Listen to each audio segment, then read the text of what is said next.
L'esprit de l'escalier, une émission d'Elisabeth Lévy avec Alain Finkielkraut, un partenariat RCJ Causeur. Bonjour à tous, bonjour Alain Finkielkraut. Bonjour. Le 18 mai, ils manifesteront contre la haine anti-flic. En 2 mois, 300 policiers et gendarmes, ainsi que plusieurs centaines de manifestants, dont un jeune homme qui a perdu un œil à Nantes, ont été blessés au cours des affrontements de plus en plus violents qui se déroulent pendant les manifestations contre la loi travail et les rassemblements Nuit debout.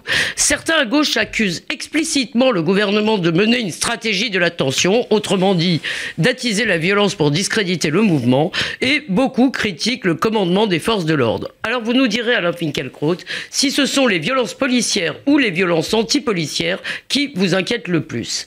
Nous nous intéresserons ensuite au cas de Sadiq Khan, le nouveau maire de Londres, dont il ne vous a sans doute pas échappé, car c'est au cœur de tous les commentaires, qu'il est musulman, et je vous demanderai si cette élection est un signe de l'islamisation de l'Europe ou une preuve de l'intégration de l'islam, ou peut-être rien de tout cela.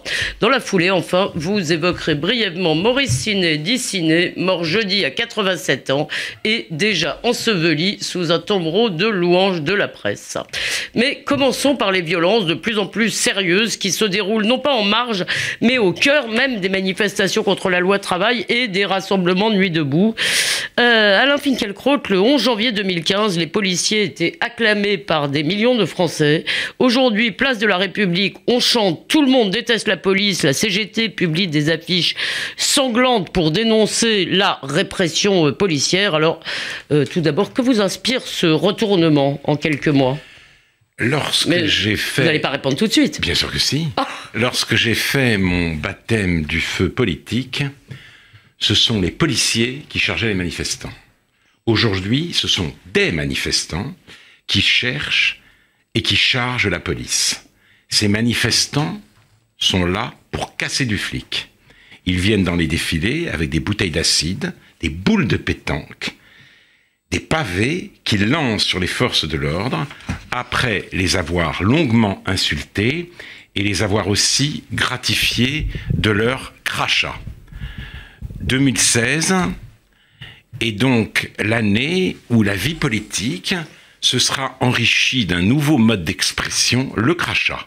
Un autre monde est possible. Crachat dont vous avez été victime vous-même. Un autre monde est possible, le monde du mollard roi. Je dois décidément et finalement être réactionnaire, car ce monde ne me fait pas très envie. À Nantes, les courageux émeutiers se sont mis à 7 pour passer à tabac un policier qui sortait de sa voiture, et le résultat est là, vous l'avez rappelé.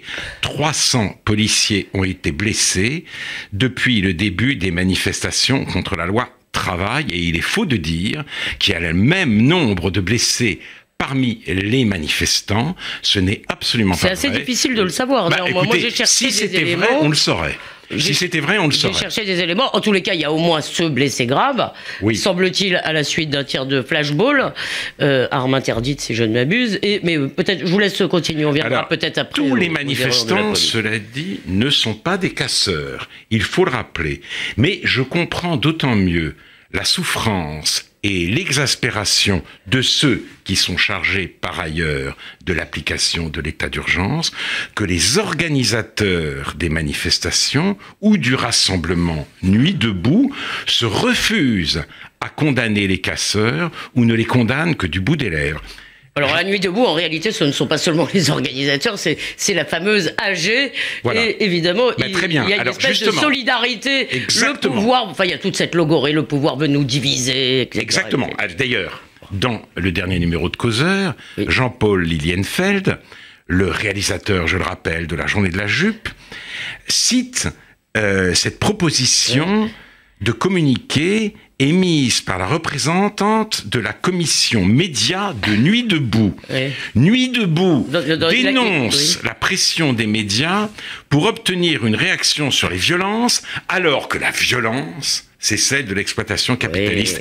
Et les porte-paroles du très sérieux parti de gauche ne disent pas autre chose. Pour eux, la violence dans les manifestations répond à la violence sociale dont la loi travail est l'expression, et l'UNEF dénonce dénonce l'usage disproportionné de la force par la police. La vérité est que la police ne fait même pas un usage proportionné de la force. Malgré ses suppliques, elle n'a pas droit au camion à eau pour disperser les manifestants, et elle est astreinte sous les insultes, les crachats et les jets de pierre à une retenue stoïque par un gouvernement qui craint plus que tout la bavure. Absolument, certainement, mais il y a beaucoup de gens, et qui ne sont pas tous des fervents avocats de la chienlit, comme aurait dit le général de Gaulle, qui pensent que néanmoins cet attentisme dans les premiers temps, c'est-à-dire au début, l'attentisme en quelque sorte avant de charger, fait que ensuite il y a souvent des usages, en tous les cas, peut-être disproportionnés et peut-être pas adaptés de la force, puisqu'il y a eu un blessé grave et ce genre de choses. En mai 68, oui, justement, je l'ai vu. On a vraiment eu tort. C'est un slogan dont j'ai honte encore, même si je ne l'ai pas moi-même scandé, de dire donc CRS-SS, mais les brutalités policières, ça voulait dire quelque chose. Là, je veux dire, nous vivons dans un univers totalement inventé. Il y a eu aussi, me semble-t-il, on a vu des images aussi quand même. Oui, on a vu des images de flics chargeant durement. Écoutez, Elisabeth, on a trouvé une ou deux images d'un flic ici ou là qui tapait sur un manifestant. Elles ont couru sur Internet et elles font circuler cette légende. Donc, ce que je pense personnellement, pour essayer de tirer une conclusion de la situation où nous sommes, c'est que tous ces discours, ainsi que les affiches de la CGT, exhibant des matraques, des casques et des flaques de sang, tout cela révèle la capacité d'auto-intoxication verbale de la gauche de gauche. Est-ce donc cela s'engager, se payer de mots, prendre pour l'être vrai l'histoire qu'on se raconte, substituer à la prose du réel un vêtement d'idées et d'images flamboyantes? Et se payer de mots, c'est exactement ce que fait Nuit debout, vous nous le disiez il y a 3 semaines. Justement, car enfin, parlons-en de la violence sociale. Comme le rappelait et de la violence que représente aussi votre pensée, a-t-on lu un peu la violence sociale à laquelle, justement, les émeutes seraient une sorte de réponse. Comme le rappelait Henri Weber dans Libération, la dépense publique atteint en France aujourd'hui 57% du produit intérieur brut, record des pays de l'OCDE. Dans notre France, qui est censée subir les ravages d'un capitalisme totalement débridé, plus de la moitié de la richesse produite est prélevée et redistribuée. Ce qui ne veut pas dire que ni le chômage de masse et la précarité n'existent pas. Les prestations sociales en espèces versées par les administrations, retraites, allocations diverses, représentent 25,3% du revenu disponible des ménages. Les transferts sociaux en nature, école, santé, en représentent 21,3%. Près de la moitié des revenus des ménages ont donc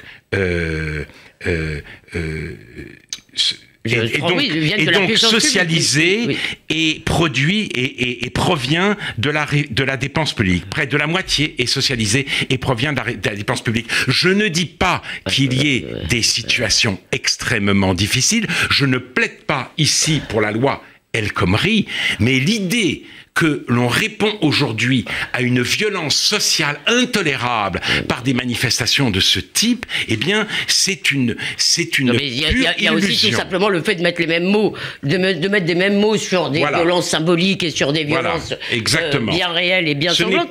Mais j'ai une question tout de même, parce que vous avez évoqué mai 68, et dans le fond, à chaque fois qu'on voit des images comme ça, on est très choqué, ou qu'on entend parler de ces violences vraiment que vous avez évoquées, de cette hargne contre les policiers. Mais est-ce qu'il y a quelque chose de nouveau, en fait, dans ce phénomène? Est-ce que c'est pas, dans le fond, est-ce que ces violences n'ont pas marqué? Je me rappelle les manifestations du CPE. Contre le CPE, il y avait aussi en fin de manif de la casse assez grave. Il y a les Black Blocs, là, ces fameux... Alors, je vais vous dire ce qu'il y a de nouveau quand même. Vous avez raison, vous avez raison. Alors d'abord, premier constat, ce n'est pas le pouvoir en France, c'est la rébellion qui nous fait vivre au pays du mensonge déconcertant. Mais il y a autre chose. Il y a quelque chose d'inédit dans l'acharnement contre la police. Il y a la volonté explicite et perdue d'en finir avec le scandale du 11 janvier. Ce jour-là, la nation, pas seulement le peuple, la nation est descendue dans la rue et les Français ont redécouvert le sentiment patriotique et Horresco Referens, ils ont fraternisé avec les CRS. Et chanté la Marseillaise. C'est cette tâche que veulent laver les jeteurs de pierre et les participants de Nuit debout. Pour eux, l'insupportable, ce ne sont pas les attentats du 7, du 8 et du 9 janvier, c'est la gigantesque manifestation qui a suivi.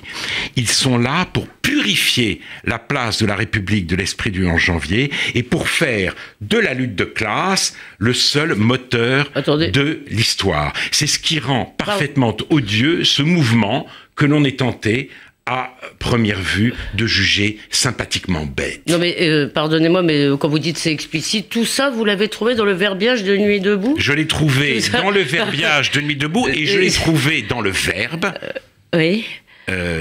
de Frédéric Lordon, qui a dit, et ça a été relevé très judicieusement par Jacques Julliard, qu'il s'agissait très exactement de laver la place de la République des passions tristes. Et les passions tristes, c'était la commémoration, la panique. Enfin, voilà de quoi il s'agit. Et cet acharnement, il y avait quelque chose. Pour eux, c'était un véritable sacrilège que de voir, en effet, les Français fraterniser avec leurs police. Mais alors justement, Alain Finkielkraut, les gens qui tiennent ce genre de discours, les gens qui sont à Nuit debout, même Emmanuel Todd, Lordon et tous ceux qui disent explicitement ce que vous venez de dire, sont tout de même très très très minoritaires par rapport à la France du 11 janvier. Alors, est-ce qu'il faut, selon vous, puisque nous sommes en état d'urgence, interdire Nuit debout, restreindre en tous les cas les horaires, restreindre leurs droits ? Est-ce qu'il faut les laisser le mouvement se essouffler? Que pensez-vous de ça? Je n'ai pas de réponse je ne peux pas apporter une réponse tranchante à cette question. Je crois que le gouvernement ne peut pas interdire Nuit debout, que donc les nuisances sonores vont se poursuivre aux grandes dames des riverains, que les employés de la mairie de Paris vont devoir chaque nuit passer après et la commission sérénité et nettoyer ce dépotoir quotidien qu'est Nuit debout, qui s'exprime au nom du peuple, mais c'est le peuple qui passe derrière. Donc tout cela va continuer jusqu'à essoufflement du mouvement, parce que si le gouvernement prenait au nom de l'état d'urgence la décision d'interdire Nuit debout, cela pourrait mettre le feu aux poudres, jeter une nouvelle fois les lycéens et les étudiants dans la rue. Or, tout gouvernement, dans la démocratie actuelle, vit sous la terreur des enfants. Les gouvernants sont gouvernés par la peur des enfants. Et on risque d'en avoir encore un exemple, là, puisque la discussion de la loi va commencer, et que probablement le gouvernement fera appel au 49.3. Dernière, j'ai juste l'esprit de l'escalier, sur la forme de violence. En fait, ce n'est pas par hasard que c'est à Nantes que les formes les plus violentes... C'est les zadistes. Oui, c'est-à-dire on a l'impression maintenant qu'il y a une espèce de zadisme qui va se déplacer partout dans nos villes. Dès qu'il y aura un spot, c'est-à-dire il y a des spots de casse comme il y a des spots de surf. Parce que... Et oui, vous avez raison, et c'est d'autant plus triste, d'autant plus poignant que la révolte contre l'aéroport de Notre-Dame-des-Landes est légitime. Simplement, elle s'exprime avec cette violence-là, et c'est un coup porté, en fait, à la sensibilité écologique. Très bien. Bon, eh bien, je vois que vous ne voulez pas vous poser de questions sur ce qui pousse ces jeunes enragés à être enragés. Nous allons continuer maintenant en nous intéressant au cas de Sadiq Khan, le nouveau maire de Londres, donc, qui est donc musulman, comme on nous le répète abondamment, 45 ans, immigré pakistanais de la deuxième génération. Alors pendant la campagne, son adversaire Zach Goldsmith l'a accusé de faire le jeu des islamistes, mais cet avocat, donc Sadiq Khan, a dénoncé le port du voile, voté pour le mariage gay, ce qui lui vaut justement les foudres des islamistes, et ce n'est sans doute pas par hasard qu'il a choisi pour son intronisation la cathédrale de Southwark. Alors, tout en expliquant justement que son origine n'a joué aucun rôle dans sa victoire, les médias français célèbrent l'élection d'un symbole, une sorte d'Obama, il y a une espèce de petite Obama-mania, une sorte d'Obama européen. Alors, il faudrait savoir, pour vous, Alain Finkielkraut, est-ce d'abord un musulman qui a été élu ? Faut-il le voir comme un symbole ? Faut-il... Et alors, à ce moment-là, évidemment, de quoi ? Alors, c'est pas sûr, ce n'est pas sûr. Peut-être est-ce le meilleur candidat qui a été élu, et peut-être l'a-t-il été pour son programme. Il veut baisser les loyers qui ont flambé à Londres. Sans doute, une partie de l'électorat a été sensible à ce programme du candidat travailliste. Mais ce que je constate, c'est que les médias, notamment en France, nous ont très peu parlé du programme. Ils ont parlé essentiellement, sinon exclusivement, de l'origine.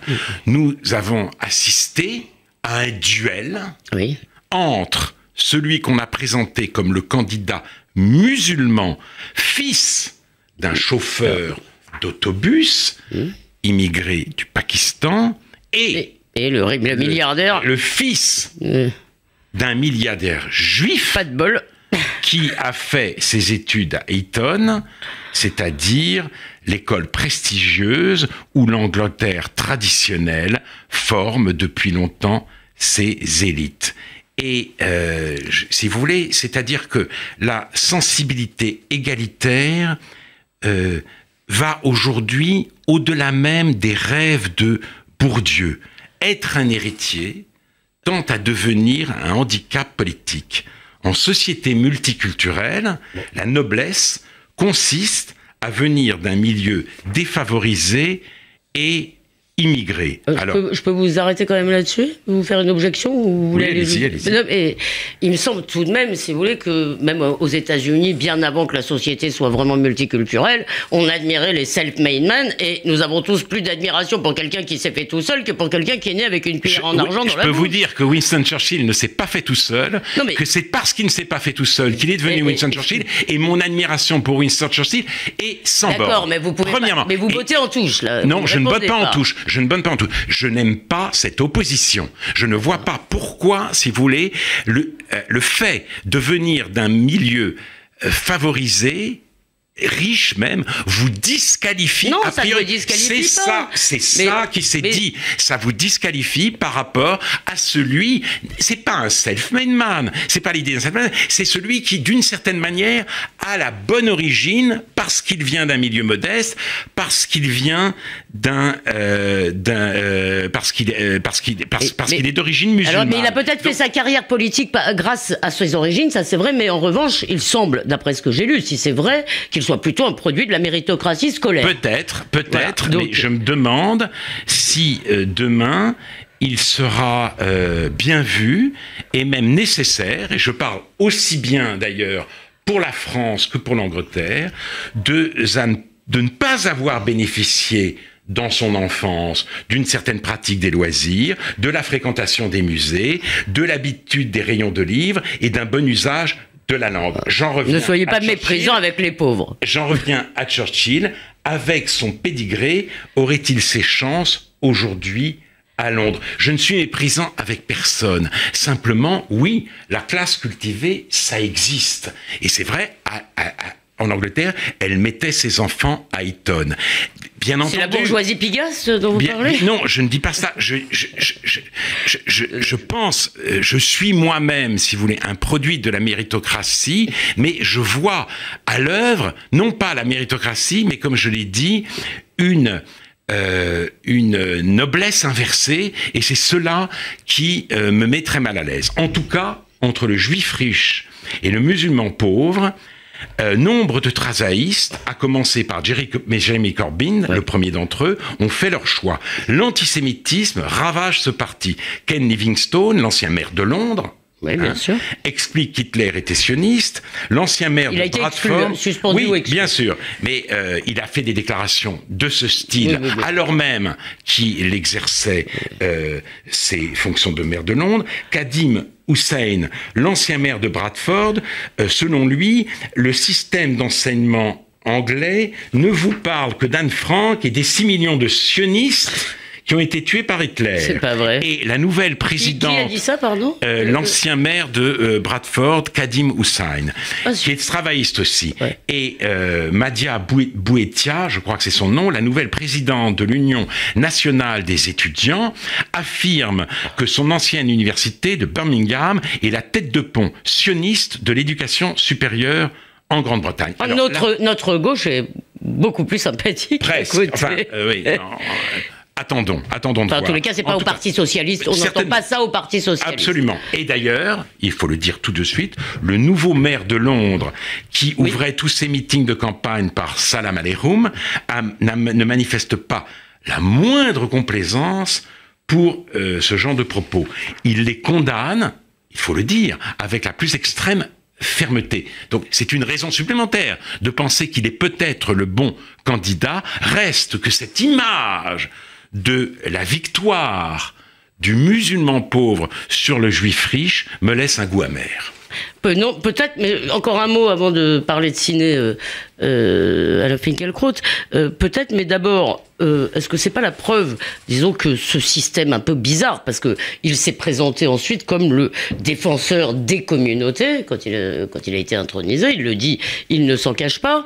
Et est-ce que ça correspond pas tout simplement, est-ce que c'est pas la preuve que le multiculturalisme à l'anglaise peut marcher dans un certain contexte ? Alors, je vous citerai ici Ortega y Gasset, La révolte des masses. L'anglais, dit-il, tient à nous faire constater que son passé, précisément parce qu'il s'est passé, parce qu'il lui est arrivé à lui, continue d'exister pour lui. Ce peuple circule dans tout son temps, il est véritablement seigneur de ses siècles dont il conserve l'active possession. C'est magnifique, ça a été longtemps l'Angleterre. Et je voudrais que ça puisse le rester, et que ça puisse le rester pour le nouveau maire de Londres aussi. Or, et qu'un jour il se désole d'avoir perdu les Indes ? Non, s'il se présente comme le candidat des communautés, c'est que précisément une Angleterre remplace l'autre. L'Angleterre traditionnelle, si vous voulez, cède la place justement à ce patchwork d'identité dont il voudrait être le représentant. Sincèrement, je trouve que c'est dommage. N'oubliez pas que ce patchwork commence à dater avec l'Empire. L'Empire britannique n'est pas une... D'accord, mais voilà. Donc, malgré tout, peut-être il faut suivre avec intérêt ce que fera ce maire. Et et sans aucun préjugé défavorable. Sans aucun préjugé défavorable. Sans aucun préjugé, parce que vraiment, il y a bien plus déplorable que lui, vous l'avez dit, au Parti travailliste. Alors, et notamment le leader Jeremy Corbyn. Quelques mots maintenant et très vite sur Maurice Siné. Alors on imagine bien lui, pour reparler de la violence, appelant à casser du flic, ou après tout peut-être pas, ne faisons pas parler les morts, mais parlez-nous de lui et de ce qui vous inspire. Quand les gens meurent, les polémiques se taisent, et je n'ai rien à dire à cela. Mais en l'occurrence, les premiers à rendre hommage à Siné, le gentil Plantu, l'humoriste Christophe Alévêque, le lanceur d'alerte Denis Robert, Francis Marmont dans Le Monde, se sont lancés dans des diatribes furieuses contre ceux qui avaient osé accuser ce dessinateur admirable d'antisémitisme. Denis Robert les a même traités de connards. Alors rappelons les faits. En 1982, au lendemain de l'attentat des rues des Rosiers, sur une radio libre, voici ce qu'a déclaré Siné. « Je suis antisémite, je n'ai plus peur de l'avouer, je vais faire dorénavant des croix gammées sur tous les murs. Je veux que chaque juif vive dans la peur, sauf s'il est pro-palestinien, qu'il meure. » Alors c'est vrai, il s'est excusé. Et puis il faut dire qu'il était totalement ivre. Il a mis ce dérapage sur le compte de l'alcool. Plusieurs décennies après, il n'était pas aviné, mais quand il a répondu à l'invitation de Dieudonné et qu'il est allé à un meeting de la liste Euro-Palestine sur scène avec Anna Soral, il était à jeun et il a fait conspuer le nom de plusieurs personnalités juives. Et c'est aussi en pleine possession de ses moyens qu'il a écrit l'article dans Charlie Hebdo qui lui a valu son exclusion du journal. Jean Sarkozy, digne fils de son paternel et déjà conseiller général de l'UMP, est sorti presque sous les applaudissements de son procès en correctionnel pour délit de fuite en scooter. Le parquet a même demandé sa relaxe. Il faut dire que le plaignant est arabe. Ce n'est pas tout, ajoute Siné. Il vient de déclarer vouloir se convertir au judaïsme avant d'épouser sa fiancée juive et héritière des fondateurs de Darty. Il fera du chemin dans la vie, ce petit. Et on a oublié le passage final où il ironise sur un éditorial de l'Express. Islam, cette religion doit abjurer les archaïsmes les plus frappants de son dogme. Siné dit Christophe Barbier aurait sans doute pas eu le même culot envers le juif, et il finit par cette phrase: moi, honnêtement, entre une musulmane en tchador et une juive rasée, mon choix est fait. Alors c'est vrai, la LICRA a poursuivi Siné pour ses propos. Elle a été déboutée, il a été relaxé, et c'est ce que dit Francis Marmande. Mais je n'ai quand même pas besoin, moi, de la justice pour savoir que ces propos sont abjects. Et oui. Une question, vous n'envisagez pas du tout, mais très vite, que dans le fond, comme le dit Laurent Geoffrin, qu'il a été une espèce de grande gueule éructant, surtout une sorte d'anard multidirectionnel. Ce qu'il était, c'était, si vous voulez, le représentant brillant, il faut le dire, de la gauche tiers-mondiste. Celle-ci, il y a une guerre, une bataille entre la gauche tiers-mondiste et la gauche antitotalitaire. La gauche tiers-mondiste reprend du poil de la bête, elle a ses stands place de la République, elle célèbre sa revanche, et Siné, en plus, se déchaînait contre les flics, et c'est une raison supplémentaire pour le voir canonisé aujourd'hui. Alors merci Alain Finkielkraut de donner de la forme à l'informe, autrement dit de nous informer. D'ici la semaine prochaine, on peut réécouter cette émission sur causeur.fr et radio-rcj.info, et on vous lit également dans le dernier numéro de Causeur qui est consacré aux mutins de Panurge de la place de la République. Bonne semaine à vous, cher Alain Finkielkraut, et à vous tous, chers auditeurs.